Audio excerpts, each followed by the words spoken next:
What's up? What's up? What's up? ZT. How we doing? We're here, baby. The Bobby Jones Invitational. The moment we've all been waiting for. We have suffered through technical difficulties. We have suffered through thunderstorms, but just like the tournament this weekend, we shall start even if we have a delay. There we go. We had a little frost delay in here. Tee times have bumped back. We need to mute that TV so we don't get sued. Oh, we're good. All right. Well, that works out great. So Perfect. Today we have a whole bunch of stuff going on. We're coming to you live from 2321 Washington Road. We got a little hospitality house out back making it happen. Our boy Chris and David with Get Up Productions. Our man Charles is on the ones and twos in there in the building, in the room. My name's Ryan Abel. This is my good friend Zach Tully. Zach Tully. He's a much better golfer than I am, but I look way better in golf attire. I can't disagree there. And the good news is either way for him, it's his golf attire. So it works out great for right. Augusta Golf Collective. So win-win for Zach. There we go. So let's jump right into it. Unfortunately, the horn has just sounded at the Augusta National. We can say that. We can't say the word that starts with an M, but we can say the Augusta National. It was fun today watching some of the golfers go off. There was a group of Raymond Floyd, Gary Player, and Tom Watson. That was a great group we got to watch, and all three of them threw absolute dimes on one. Yeah, Gary almost at the time would have been the first ace of the day. Almost did it again here in the rerun. Gary's throwing dimes. No, that's a different hole. That was right as the horn went off. 86 years old, no less. He's out here just in prime form. So those three right there have a total of what? Six green jackets. Six, yep. Gary, of course, having three, Raymond Floyd with one, and then Tom Watson with two. So that was a fun group to watch. Another group that we were enjoying about to go off was Bubba Watson with Tony Finau. And who was the third in that group? Do you remember? I do not remember. I can't remember, but I was looking forward to watching Tony Finau and Bubba Watson. So, but let's throw it back. Let's throw it back to last year's tournament. Yep. What a great tournament. Some of the great views, Zalatoris coming out of nowhere in his first ever tournament, making a big run at it. But of course, my boys from Whiskey Bar and Metro, my boys, the Morrisons, the Japanese guys that I know, they were overjoyed that Hideki Matsuyama won. Yeah. And then of course the iconic moment of his caddy, taking his hat off and bowing to 18. What was some of your favorite moments from last year's tournament? Well, I mean, definitely the bow, that really just capped off a great tournament. No doubt. An incredible win for Hideki and all of Japan.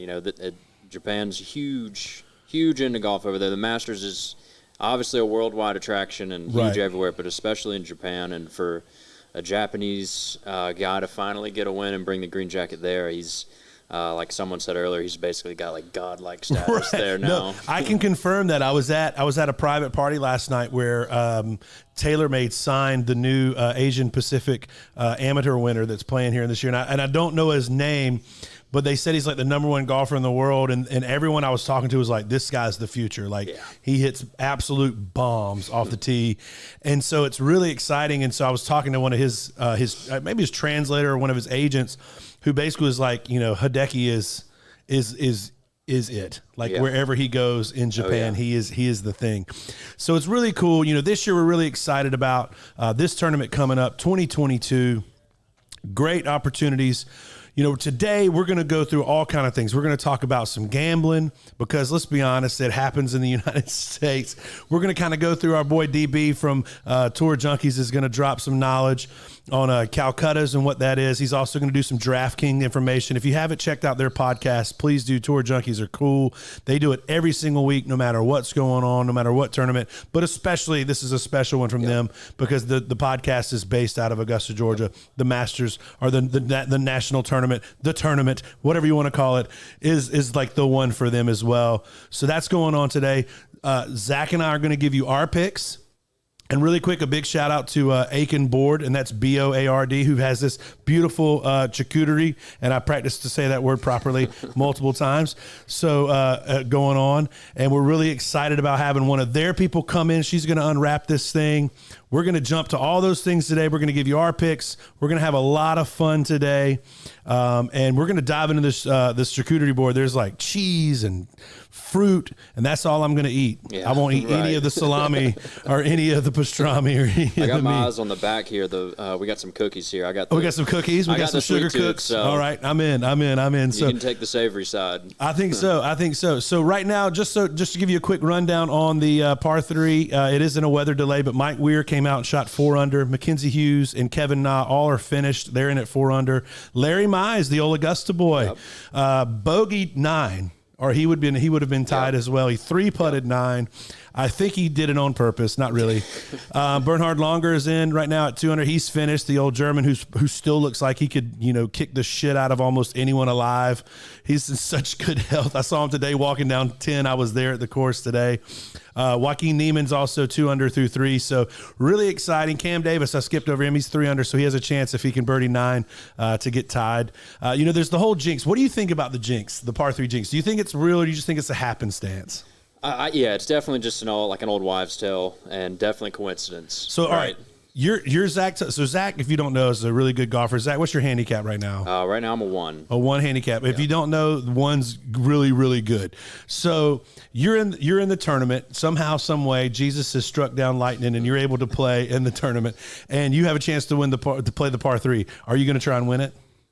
Oh, absolutely. Yeah. I mean, I'm a competitive person, and since we're speaking hypothetically here, why not? I would like, I don't have a wife or kids, but if I did, I would be like, you don't get to putt shit. Okay. I'm putting everything, and I'm out for blood.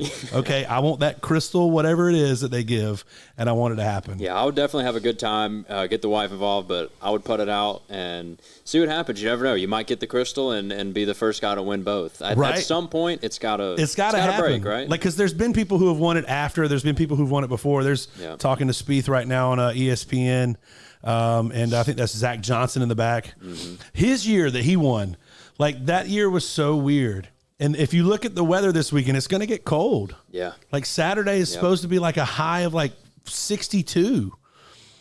I mean, how does that change the golf? How does that change this course? I mean, because it makes it longer, right? The colder it is, the longer. The ball's going to go a little shorter in the when the temperature drops. But also, too, Friday, tomorrow should be a nice day, and then Friday you've got the wind. Right. That's going to blow in the cold front. I mean, I can't remember a time when it's always been this windy in Augusta. I mean, it seems like every other day we've got these coastal winds. And I know. So what's going on? I'm like, I don't hit a 4-iron this far, or I don't hit it this short. It's going to be really simple and really crazy how the weather will play into this, and how, it's the old who has the great draw on times. And we'll go through some pairings as well, or not pairings. It's they're threesomes that are going out. But we'll go through some of our favorite groupings that we're looking at. I know Tigers, everybody's got their own Tiger. I think he's going out tomorrow around 10:30, 10:40, somewhere in there. But we'll look some of those up. We'll hit some of our highlighted groups that we want to watch, that we'll be paying attention to as well. So, hey, we're going to go ahead and cut right now to the we got a nice commercial, because Aiken Board is our hospitality sponsor. So anybody that wants to come down, if you know what's going on, we have a bad to the bone hospitality house out there. We've got some cornhole. We've got a bar. We've got some foods. They got some charcuterie cups out there, and we're gonna have this all week while we're on live every day: Thursday, Friday, Saturday, Sunday, from 3 to 6. I'm gonna be here the whole time. Zach's, I think, out one day. Friday I'll be on the grounds. He'll actually be on the hallowed grounds, getting blown away. Try and get some insider information. Try and keep my feet on the ground, not get blown away, like you said. That's exactly right. He's going to call us from the payphones, which is the only place in America that payphones are still used, and they're lined up. I'm going to have him call in from the course, live report from the course. So we're going to cut to the commercial, and then when we come back, we're going to have it unwrapped, and we're going to dive in. So Charles, you're the man. Go ahead and cue that commercial. Bobby Jones Invitational. We'll be right back. Much love. Love it.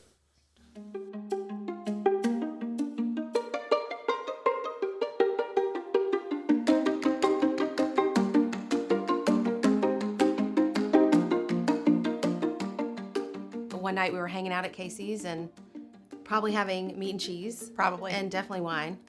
And started thinking about how cool it would be to start a charcuterie business, so you can get a little bit of everything instead of just one meal or one big sandwich. You can just kind of pick off the tray and get a little taste of it all. Crowd pleaser.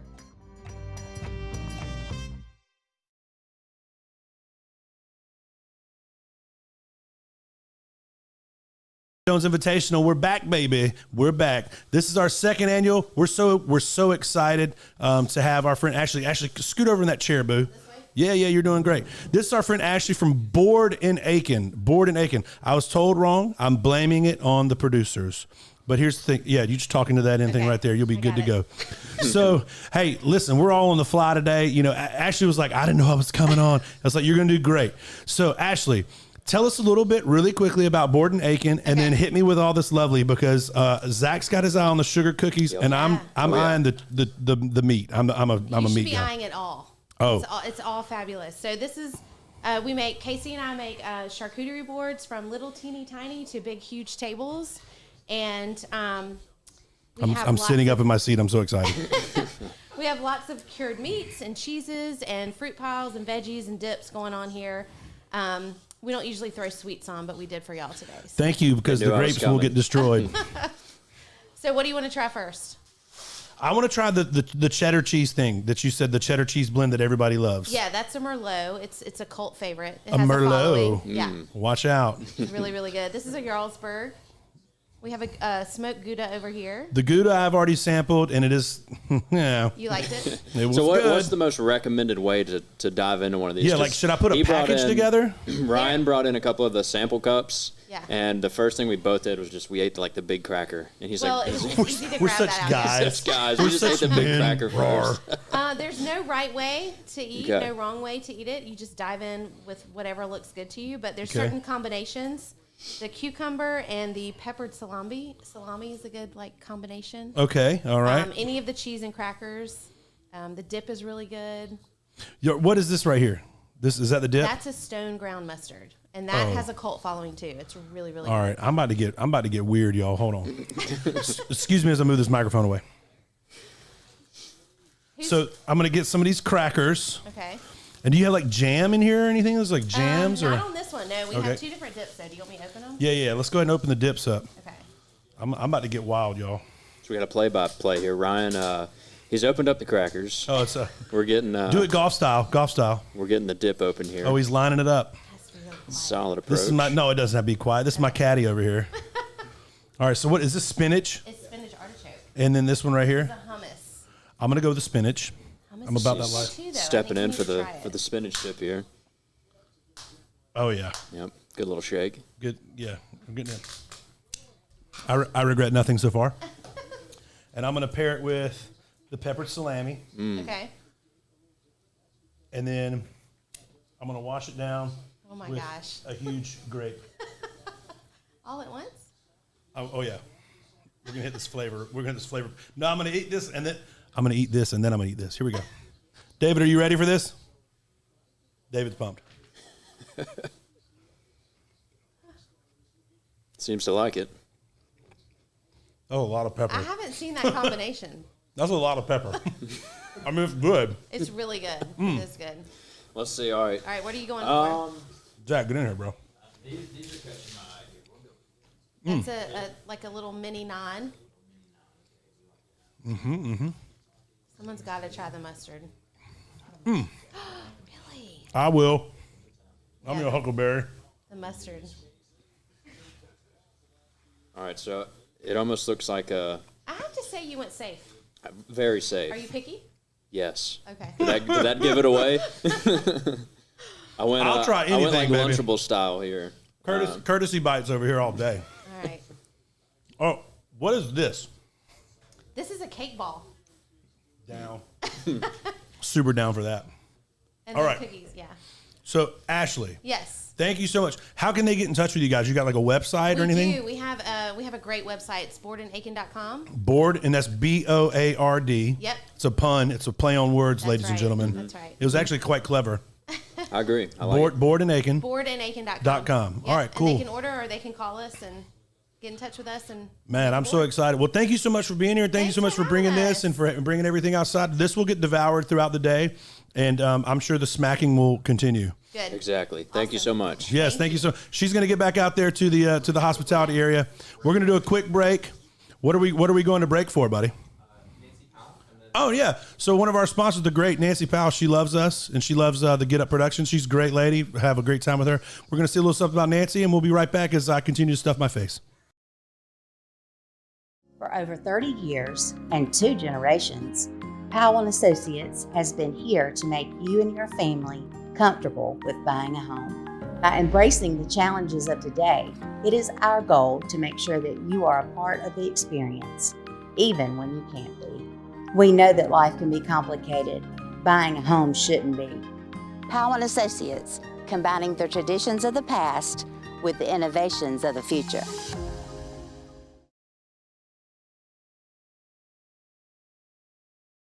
Coming back.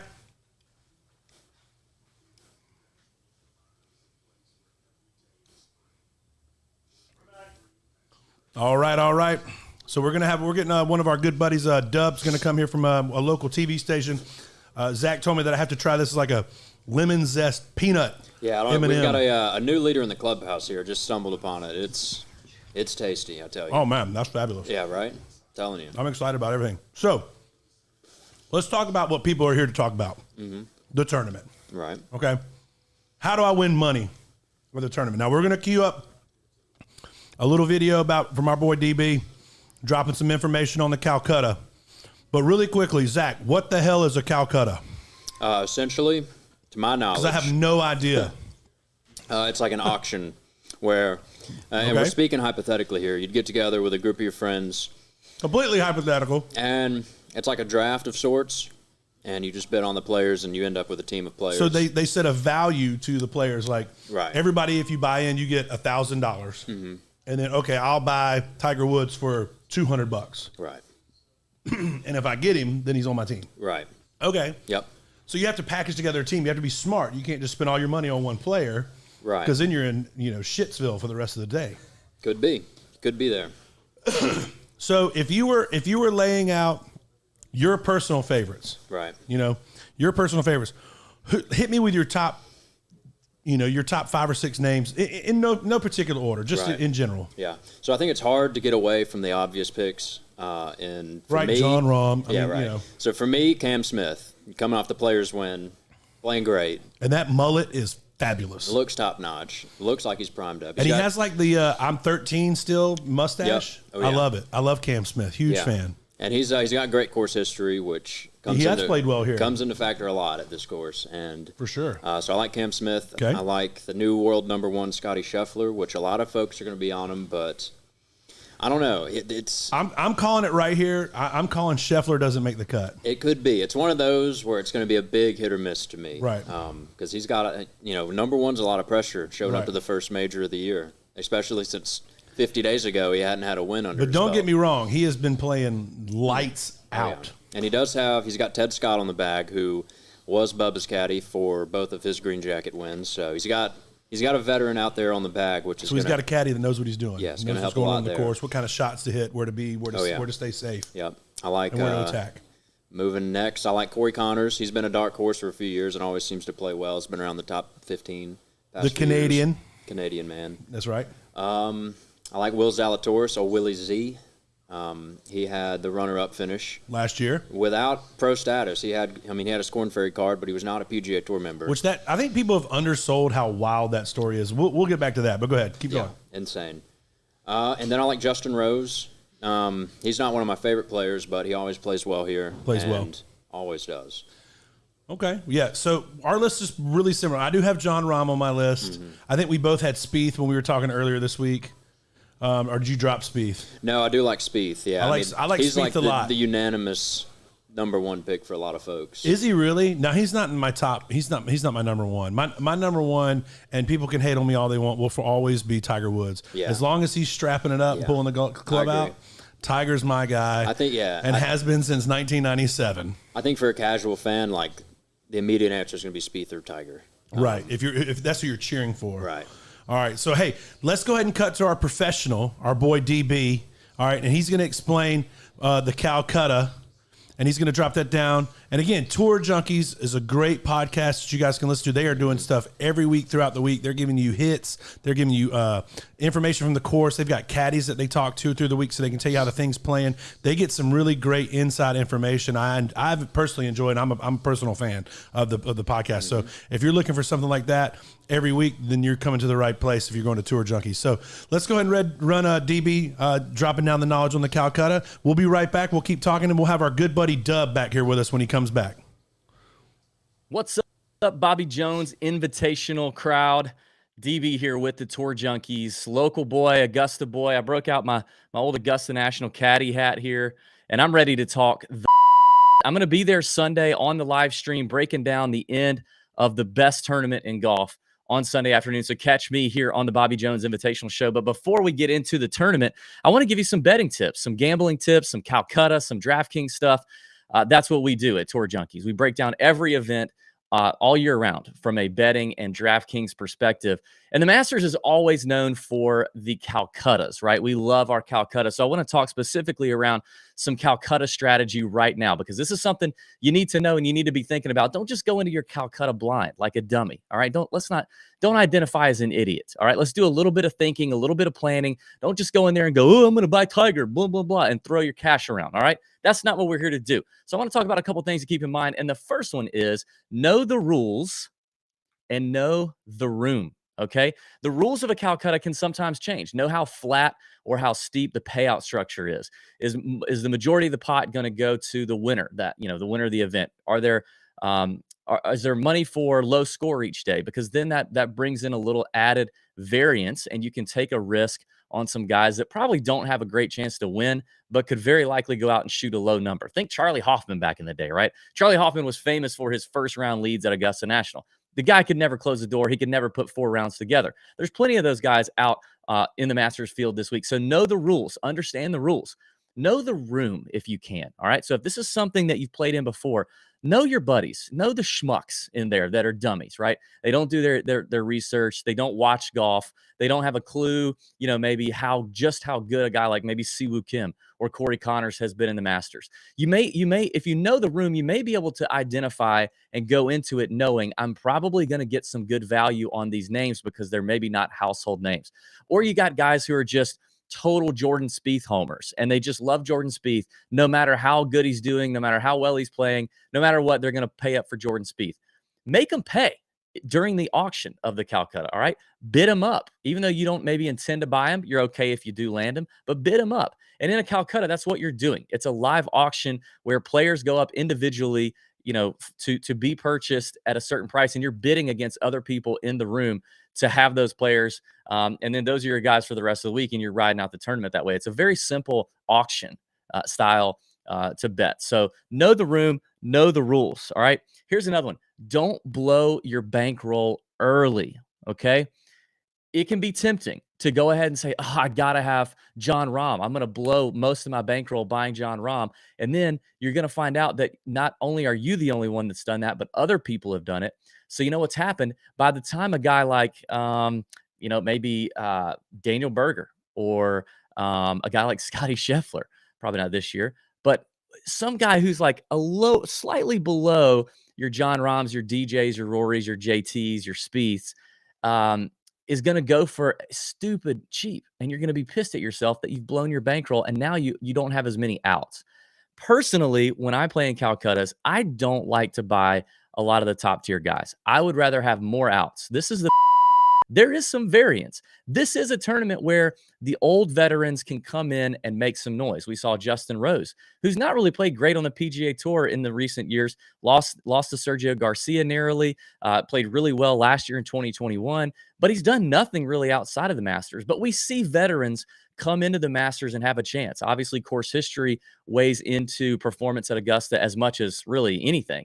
And so you can have a lot of value on some of these guys that may not be in top form or may not have been doing the things on the PGA Tour that we'd like to see them do recently. But Augusta has that experience factor. I mean, Sergio Garcia, we never thought he would get it done, and then he gets it done. Hideki, we really never thought he would get it done, and then he gets it done. So you can have more outs. My favorite strategy to the Calcutta is to buy more guys let people bid on Tiger, let people bid on Rahm, on Rory, on Spieth, on JT. I would rather take my chance and have more outs, be able to buy more guys, and buy that second, third, and even fourth tier of player for your Calcutta. All right, last tip, and this is a big one.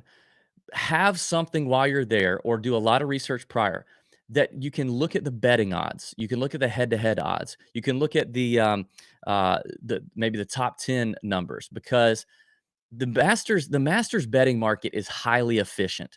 We have years, decades of data on the Masters that the sports books do. They understand the course history element. They understand the recent form element. They understand, what it takes to play well at Augusta. So the market is very efficient, probably more efficient than any other event we see on the PGA Tour, because there's so much data. So if you're debating between a player, like let's say Tommy Fleetwood and Sergio Garcia are going up, right? They're in the next category, and you can't make up your mind which one you want. See if there's a head-to-head matchup between those two. What's up, Bobby Jones Invitational crowd? DB here.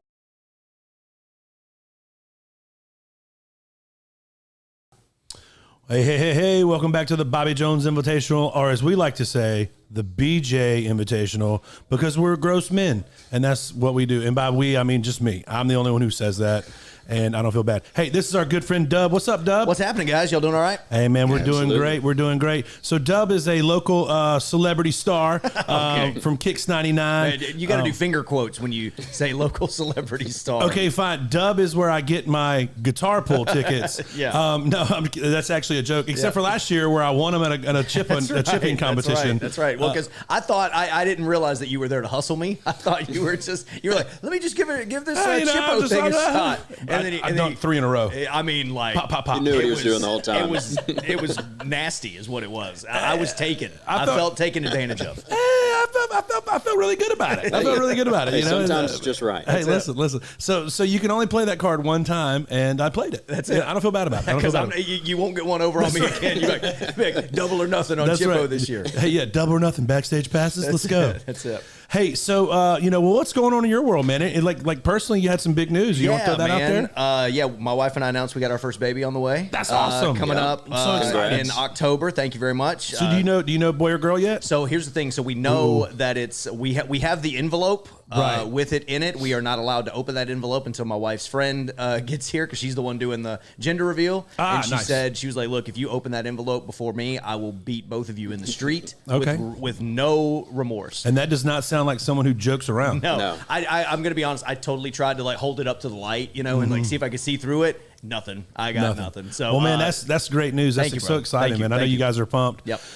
So let's bring it back. Let's talk about what we're talking about. This is This is tournament week, baby. Yes, it is. And in Augusta, Georgia, this is what we do. We talk about the tournament all week long. I've been talking about it since probably a couple weeks ago on the golf course. We're playing a lot of dog fights and stuff with Zach and I. And hey, man, so and so's looking really good this week. Oh my God, every year we get pumped because Kiz plays so good in Austin, and then he always plays like shit at the national.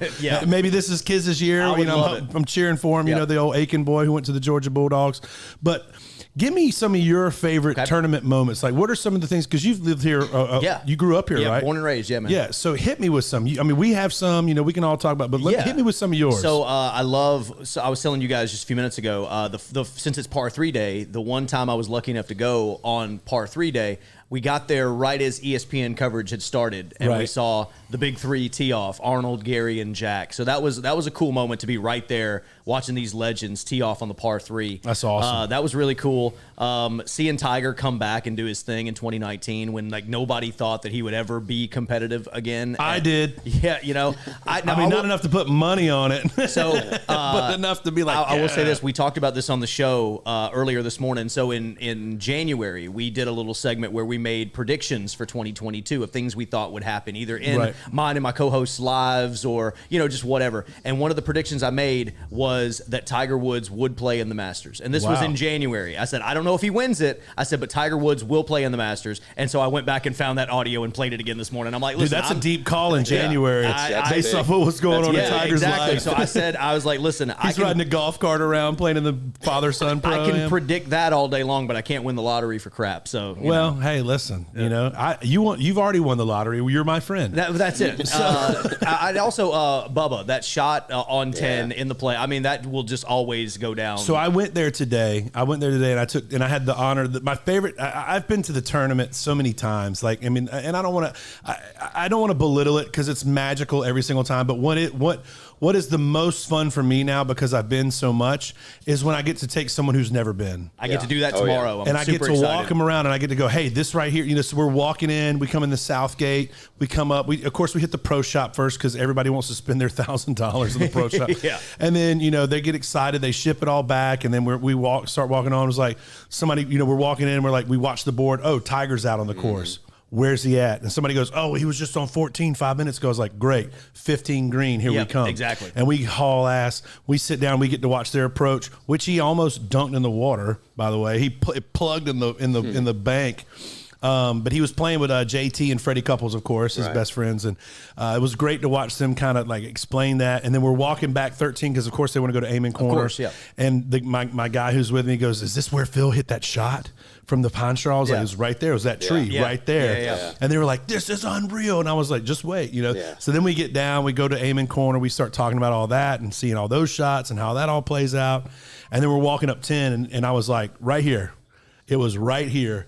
And he was like, how do you know it's right here? I was like, because I was there. Yeah, exactly. It was right. He was standing right there, and I was standing right here when Bubba hit that shot. And when you sit there and you see how much he had to curve that thing. Oh, I know. It's unreal. It's insane. Like, it's one of the greatest shots of all time. Yeah. Right. And he even said, he was like, he's surprised that everybody thinks about that shot, because there was another shot that he hit that he thought was even tougher than that. Well, that was the one that won the green jacket. Right, exactly. Because that was the year Oosthuizen Albatross 2, right? Yep. And then they ended up in a so. playoff. Yep. It's like Oosthuizen's got to be thinking, Jesus Christ, I Albatross, and I still can't win this damn tournament. Yeah. And he's always in the top 10, it seems like, and hopefully Louis will get it done. Louis is a guy that I would cheer for. If he ever got close again, I would just root for him. Yeah. Normally I'm all USA, Sure. but usually, like, if he got close, I'd be like, you know what? Do it. He's Please been just so do close. it. Finish Like, it off. it was kind of like with Greg Norman back in the day. Like, I would cheer for. I wasn't a big Norman fan, but then when Norman, it got so close, and I just felt like destiny just cheated him so many times. I just was cheering for him so hard, but never happened for him. Maybe it'll happen for Louis. We'll see. I know. Well, I think that the guy that I always cheer for, just because I want to see him, win the Grand Slam at some point, is Rory. I would love to see Rory finally get that last piece of the puzzle. We were talking about that earlier. We both agree that Rory has demons at this course. Yes, yeah. Especially on Sunday. That he might not ever He might not ever work out. Yeah. Like, he just He'll Thursday, Friday, Saturday, he can own it. But then on Sunday, he just completely falls apart. If he ever wins this tournament, whoever his shrink is should just should pass their card out to every golfer on the tour, right? Because it would be that level. Like I'm talking Rene Russo. I was just about to with say 10 cup type work. Yeah. Crazy type work. All right, so we got some of your memories. Who you picking? So who's give me we'll give you 5. Okay. 5 for you, and I'll take the field. Who you got? So you gotta right now, just because he's the hot hand right now, 3 of his last 5. I mean, Scheffler is on fire right now. I don't think he makes the cut. I'm on record, and I might get shit on Saturday, but we'll see. Wow, Continue. yeah, who knows? So he's the hot hand right now. I mean, Jordan always does pretty well at Augusta, but can he... When he's putting. Right, exactly. So that's the thing. Will there be like a dark horse, like somebody that we don't really know?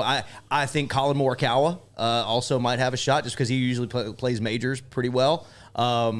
You got, like you guys said, I was kind of sitting off of the wings and heard, talking about, Cameron Smith. We're both big Cam Smith fans. Well, I mean, think we both think Cam Smith's going to do really well. Yeah, and we were watching him on the TV here. We were watching the moment when he popped his ankle on the par 3, but I would love it if Tony Finau could finally get that first win. I mean, he's always been right there. The fact he's never won a tournament. Right. Ever. Yeah. But he's been like top 5 Masters, at least so 2 or 3 many. times. He's got so many top 5s, top 2s, top 3s. 10s. It's insane. Yeah. Leishman's a good dart. He's being interviewed right now by Marty Smith. Mark Leishman always seems to play well here. Top 4 a couple of times, always top 10. And like you guys said, you can't count out the big cat. I mean, if he's in the field, the man's won 5 green jackets already. You cannot say that until you see how he plays and how it rolls, I mean, you can't count I him out. watched him today for 2 holes, and the coolest thing that happened today, of course, the big tradition during the practice rounds is that they skip across 16. So, and sometimes some players are like, no, I'm serious. And some players are like, hey, okay, cool. Well, Tiger, JT, and Freddie were all coming. And so Tiger wasn't going to do it.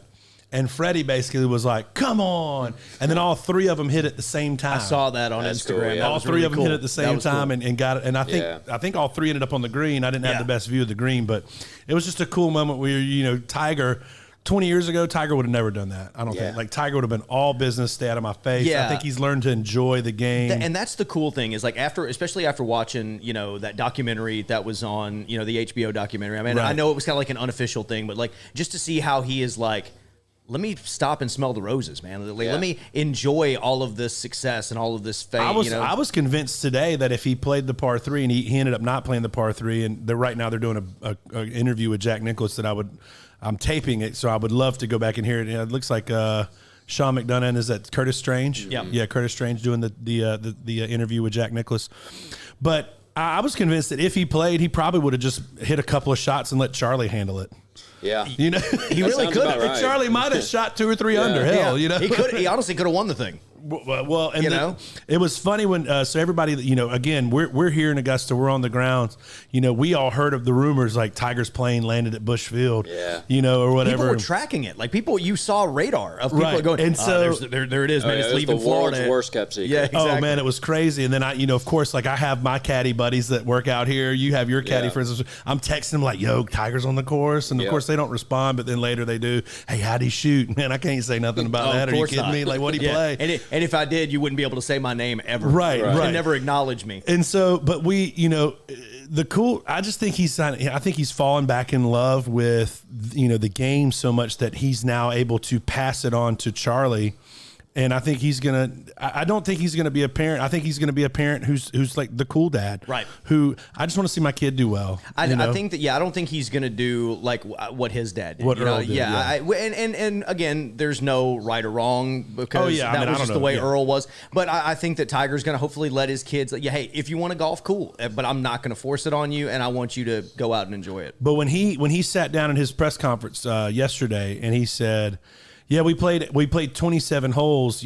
Charlie couldn't help himself. He had to play the par 3. Right. I was like, man, if he walked 27 holes in one day and felt good, he's going to be fine. Yeah. Yeah. The one thing I was telling somebody this morning, the only thing that worries me is as we get into the weekend, like Saturday, I think the high is only like 58. We were talking about the weather. I mean, and Tiger even I'm more worried acknowledged about his it. back than his ankle. Yeah. When it gets cold. He acknowledged it. He was like, "Look," he goes, "Man, I'm 46. He's like, anybody my age and older, man, when it gets cold, you don't feel great." Hey man, old Phil Mickelson will just thumbs up it. That was the weirdest But thing if anything, ever. but if anybody could have all of his toys, whatever, a hyperbaric chamber, whatever it is he has, he lacks for nothing. Just wherever he's staying, I guarantee you, he has all of the state of the art technology. Anything that he needs to contend, he's got it here. I'd like to know the name of whatever retreat Tom Brady and LeBron go to. Oh yeah, They're like Benjamin man. Button. They're just aging in exactly. reverse. It's insane. crazy. He's a freak of nature. He really is. So, all right, I'm going to give you my 5 against the field. I'm going to take Cam Smith, Jordan Spieth, John Rahm. Don't hate me. I mean, he's like one of the favorite. Oh, you're picking top 3 players in the world. I'm going to give you a dark horse right now. Are you ready for it? Let's hear it. That's not Tiger Woods because Tiger Woods is number 5. But my dark horse is Louis Oosthuizen. Okay.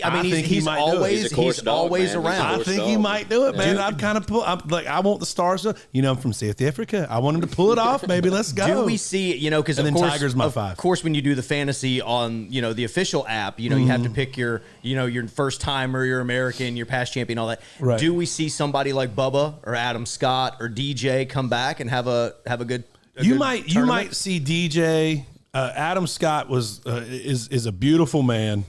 Literally, like women love that man. I think Adam Scott he's done. Yeah. That's just me personally. No offense, Adam. Prove me wrong, and I'll apologize to your face. Call me and tell me I'm a dumbass. Yeah. But I just think he's out of it. And I think DJ's when he won in the November.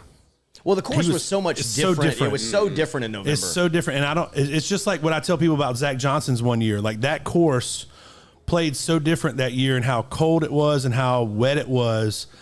Zach Johnson probably doesn't win the tournament if those weather conditions didn't hit like they did. Yeah. Yeah, I agree. But he won, so he'll play here forever. But I don't think Zach Johnson will ever. I mean, I don't think he'll ever be in contention again. Yeah. I'm with you. He's not long enough. But yeah, right.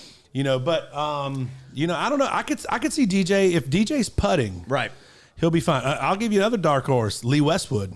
Lee is always around, I too. don't know about that one. Dude, if Lee Westwood is know. putting, he can play. He's one of the best ball strikers in the world. Lee is kind of a very, very similar to and like his fiance's hot. Is she caddying this His week? fiance Yes, caddy. Yeah. that's who's on the bag. And as long as she keeps him in the right mind, it's going to be okay. As long as she said, listen, I'll give you a little sugar after we get done here, man. Listen, maybe a little something else. But the point is, you're right. Lee Westwood's a player who's, if he's locked in, he can play. Mm-hmm. But he's always dialed in.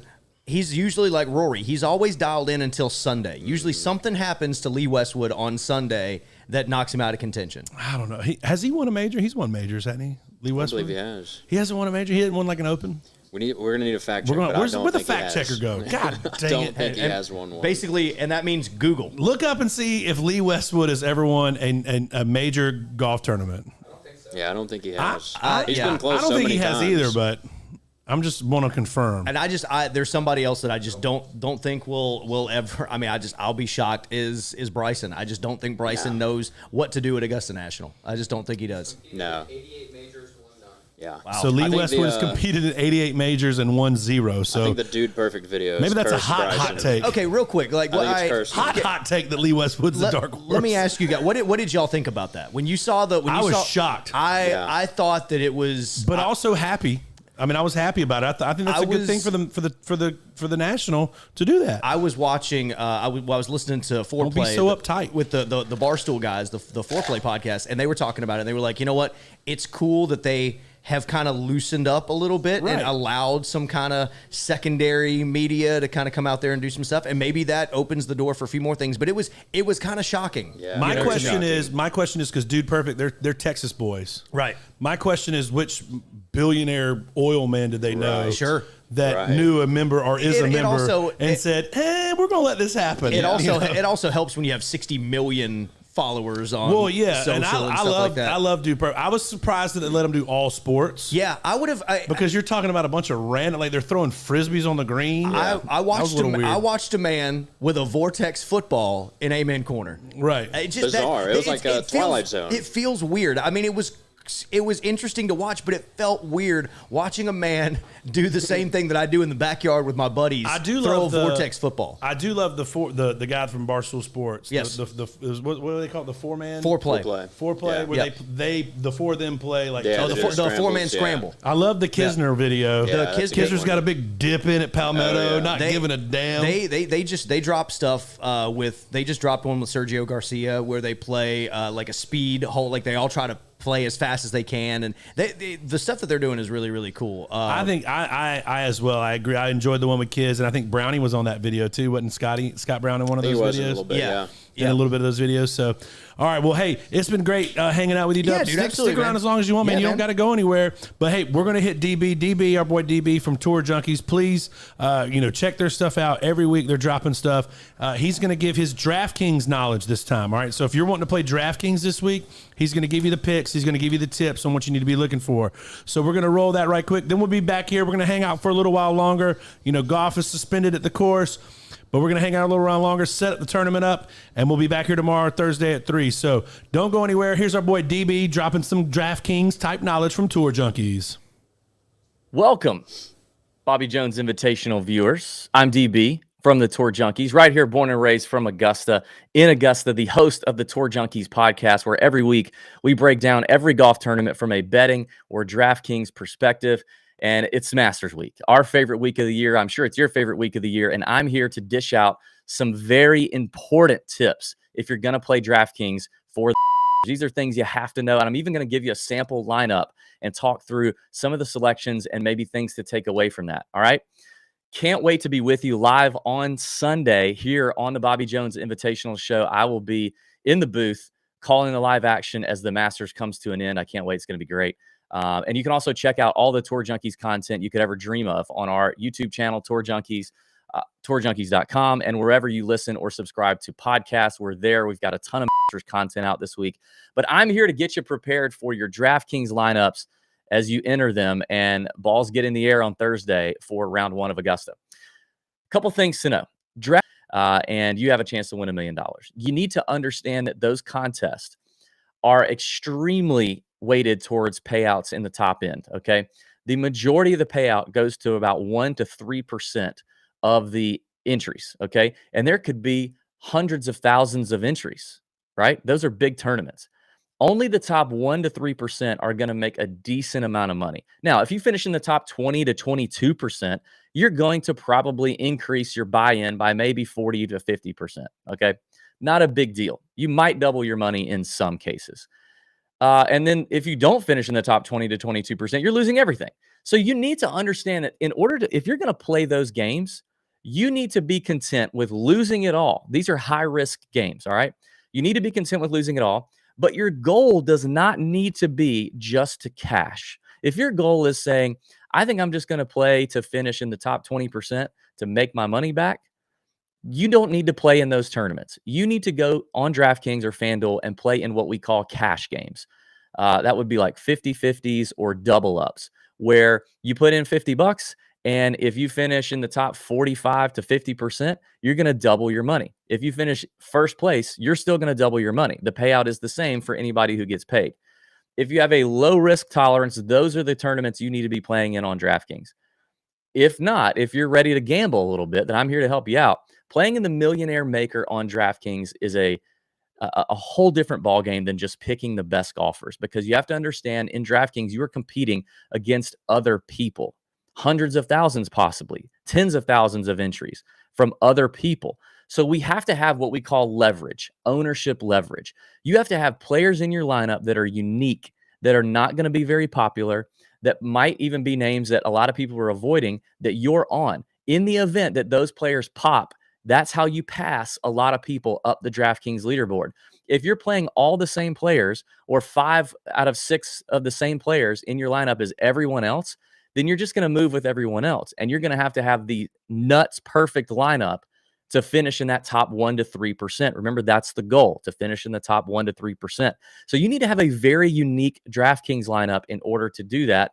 Otherwise, you just shouldn't be playing. All right. Now, if you're playing against your buddies, 5 or 10 of your best buddies, 20, 50 of your best buddies, if it's like less than 500 people in the contest, then I would say pick your best lineup. All right. Pick your players that you like. Forget about ownership. Forget about how popular or not popular those players are going to be. But ownership and popularity and having leverage in DraftKings is one of the most overlooked things that beginners screw up. Okay. You are in a losing battle if you don't have players in your lineup that you have high leverage on. You also have to understand, you can't play all the guys, okay? You can't play them all. You're going to have to completely avoid big names you like, and plant a flag, okay? Because you can only roster 6 guys in your DraftKings lineup. So understand that you can't play them all, and that's okay. Also understand that really popular players leading into that week, like if Tiger announces he's playing, he's going to be popular, right? Really popular players, to avoid them completely or fade them is another way that you can gain a lot of leverage from the guys in that contest that you're playing against. So that's also a thing that you can do to have an advantage. There are right now about 90 players in the Masters, right? The top 50 in ties and anyone within top 10 are going to make the cut. At minimum, 55% of the guys teeing it up are going to make the weekend and make the cut. Then when you take out all the old farts, Larry Mize, Sandy Lyle, these guys, maybe with the exception of like Bernhard Langer, they're not really relevant, right? So there's really only a pool of about maybe 70 guys and maybe even 40 guys or 45 that have a legitimate chance of winning this golf tournament. All 6 of your players need to be that. Do not roster 5 studs and then just put in Sandy Lyle in your lineup just to fill it out so that you can have the 5 studs. It's not going to work. You're not going to work that way. You need to have all 6 players make the cut. That is essential, especially for the Masters. You want all 6 players making the cut and getting to the weekend to maximize your points. All right, let's take a look at a quick lineup I've built, and I want to bring a few things to your attention. All right, At the top, I went ahead and went with John Rahm. Okay. I like John Rahm coming in here, even though he's not made a lot of noise. He's had maybe a lackluster year. No one has played Augusta National more strokes gained at Augusta National in the last 4 years than John Rahm. He's a stud. So he's one of the studs I went with up top. From there, I actually went fairly balanced. The cheapest player on my lineup is Siwoo Kim at $7,100. I love that Siwoo Kim is a high upside, high variance player, and he's got really solid finishes at Augusta National. High variance is what you want. Okay. If you just roster 6 guys with really low ceilings where you go, oh, all 6 of these guys can make the cut, they've got a good chance of making the cut, but only like 3 of them have any chance of really winning. That's also probably not a good strategy. Siwoo Kim can win this golf tournament. He's a players champion. He's a multiple PGA Tour champion. He's been in the hunt in Augusta. He's very aggressive. He makes a lot of birdies. And when he's on, he's hot. So Siwoo Kim was the cheapest play that I went. And then I went with a real nice veteran at 7,300 with Mark Leishman with a great record at Augusta, really good form coming in, a very cheap price. I do think he could win Augusta. And really, he's just kind of boring. So, like, not a lot of people love Mark Leishman. He's not really a flashy player. He's boring, okay? Which means he wouldn't be that highly owned. Next, I went up to Corey Connors, $7,600. Now, he might be a popular play, and he's maybe some chalk or popular play that I'm kind of going to go ahead and eat. I'm going to roster him because I like him that much, and I know other people are playing him. You don't have to have all 6 of your guys be completely, under the radar, but you do need a couple. Connors is hitting the ball great. He's got a great record at Augusta. He's now coming in with some good form. I like him, and I love the value at 7,600. Then Matt Fitzpatrick, a guy who has also played Augusta very well. In fact, I don't believe he's ever missed a cut at Augusta National. He's added some distance with the driver. He's a great scrambler. We know that's important at Augusta. So I love the value there with Fitzpatrick. And then I rounded it out with Shane Lowry at 8,800, a name who doesn't have the best history at Augusta, and maybe that throws some people off. But he's been playing extremely well, and he does check a lot of boxes in terms of things that would do well in terms of approach play and around the green play. And he's obviously got experience at Augusta. So that's kind of how I rounded out the lineup. But I want you to notice something. I left $700 of salary on the table. $700. Okay. This is another mistake people make. If you're playing in the big milli maker on DraftKings, do not use all of your salary. There are such things as duplicated lineups, okay, where you build a lineup and a dozen people, 100 people have the exact same lineup you do. If that happens, guess what? You're likely drawing dead. Not necessarily to cash, but drawing dead to finish in that top 1% to 3%. You do not want a lineup that is duplicated. You do not want a lineup that is has so many chalky players in it that, it gets duplicated. And remember, even though there's 90 players in this field, people are probably only really going to roster about 75 of them. There's going to be a bunch of guys that get rostered at less than 0.1% because they're nobodies, right? Or they're not going to make the cut, or they're not going to win. So it's very easy to build a duplicated lineup, especially if you use all of your salary or even leave $100 or $200 on the table. I am as comfortable as leaving around $1,000 on the table in my lineups. And I know it feels weird and you hate to hit submit. You feel like you've left something on the table. You have. But remember, you're also playing this against thousands of other people. And there's game theory involved and strategy involved in doing so. And remember, you're only trying to finish in the top 1% to 3%.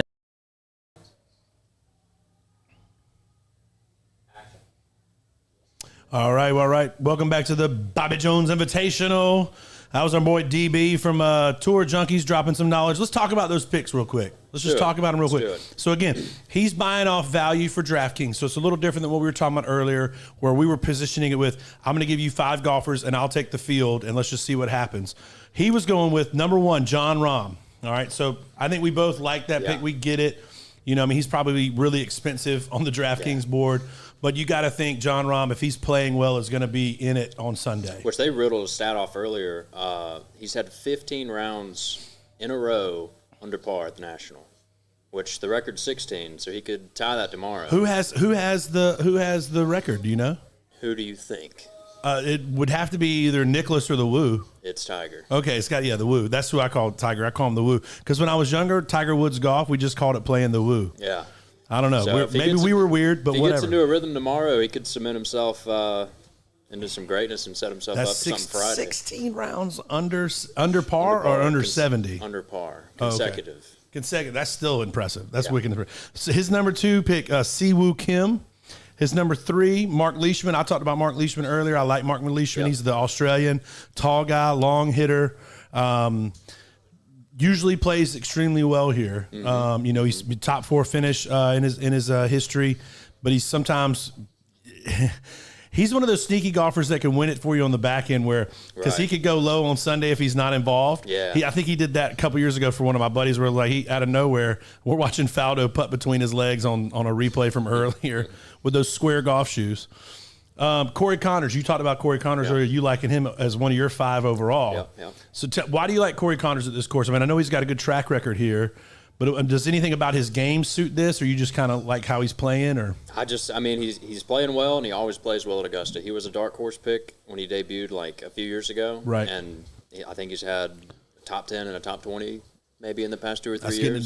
That's getting it done. And he's just one of those guys that, like you said, he just kind of flies under the radar because he's not a big name. Right. And he just goes out there and now, goes do you about his believe? business. Do you believe the common thought is that to win at this golf course, you have to be a strong right to left player? Do you believe a left to right player can win the? I mean, they have before. I mean, Mickelson's a left to right player. You know, as a lefty, he plays a little draw, but he can also hit a really great cut. Tiger back in the day used to be a power fade player.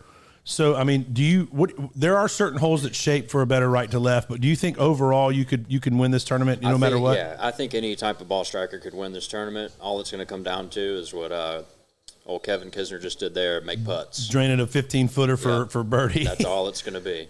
Old Kiz. So all right. So let's before we jump on Kiz. So his number 4 was Corey Connors. His number 5 is Matthew Fitzpatrick. You mentioned him as a dark horse as well. Just we were chatting offline. What about his game makes you like him?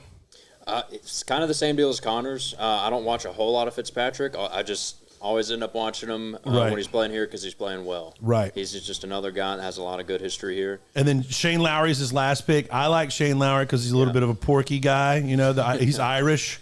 If memory serves right, he's Irish. Right. Yep. So, if it gets windy on Friday and windy on Saturday, he's the kind of guy that can keep the ball low, knows how to run it. Yeah, that's he Open champion Shane Lowry, so he definitely knows. And he knows how to get it done when under pressure. So, so local boys, who all we got playing here that's local? I know Kiz is playing. Is he the only one?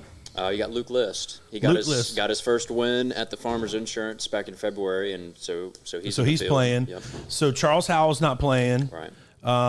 Who else do we have that's like in our area? I mean, we were talking earlier, the Georgia Bulldogs. If you're a Georgia Bulldog fan or if you're a college golf fan, there's a bunch of former dogs playing this week. So, gonna brag on that. As a former dog, not a player, but went to school there. Go ahead, hit me with it. There's 6 Georgia Bulldogs in the field. And 6. The next most from any school is 3. Okay, what was that? Texas? Or Oklahoma Wake Forest State and Oklahoma State. So Hovland, Victor Hovland's from Oklahoma State. I don't know who else is from there, but I know Hovland is. Yep. So do you know the 6 offhand? Yeah, you got Hudson Swafford, Bam, Kevin Kisner, Kiz, Bubba Watson, Brian Harmon, Russell Henley, and the 6th one is escaping my mind right now. Well, the important part is that there's 6. That's right. Well, List didn't go there, did he? No. Where'd List go? List was Vanderbilt. Okay. So then, of course, is Patrick Reed playing this year? I haven't even heard about Patrick Reed this year, he but is. he's a local boy. We'll leave people's opinions about him aside, but he played college ball here, won a national championship at Augusta University. But he also went to Georgia for a time, I think, and then he transferred down to AU. So. All right, so talking about that, we got some good local flavor here. There's no South Carolina Gamecocks that I'm aware of in the tournament. I'm a big Gamecock fan, although Dustin Johnson went to Coastal, but he is a South Carolina fan. Right. So go DJ from a Gamecock standpoint. Let's spin it back. The Augusta National, the golf course here, has started something a couple years ago that I think is a great thing.